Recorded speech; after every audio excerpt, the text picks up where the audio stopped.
Many a time have they afflicted me from my youth. May Israel now say, many a time have they afflicted me from my youth, yet they haven't prevailed against me. The plowers plowed upon my back, they made long their furrows. The Lord is righteous, he hath cut asunder the cords of the wicked. Let them all be confounded and turned back that hate Zion.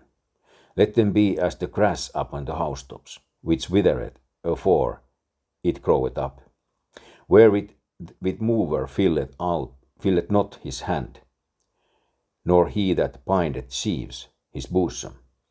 Neither do they which go by say, the blessing of the Lord be upon you. We bless you in the name of the Lord. This psalm and many others start with some kind of reference to Christ and Christ's death and so on, and also with the references to David and Israel generally. Israel and Jesus Christ are both the suffering servants of Jehovah. For examples, look at Isaiah chapter 37 verse 35. David is the servant. Isaiah chapter 41 verse 8. Israel is the servant.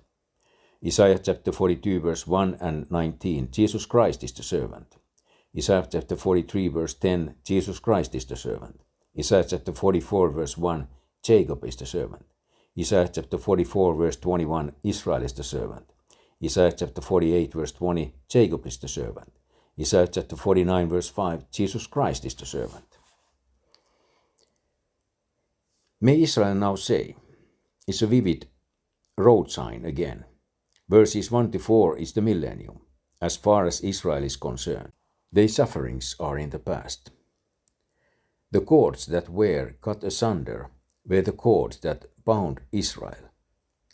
The son of perdition had thought to cast off the cords that bound humanity to God and Christ.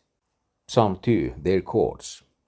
But God cast off some cords himself.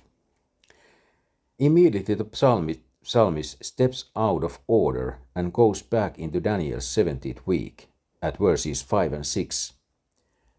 See the same thing in Psalm chapter 126 verse 4. The prayer of verses 5 and 6 as imprecatory as the one found in Psalm 109. They will be confounded and they will turn back. Their cords will be cut asunder. These cords were probably rope cords, like cords used for whipping people, verse 3. The grass upon the housetops can't really grow up. It has no depth for roots. See Matthew chapter 13 verse 6.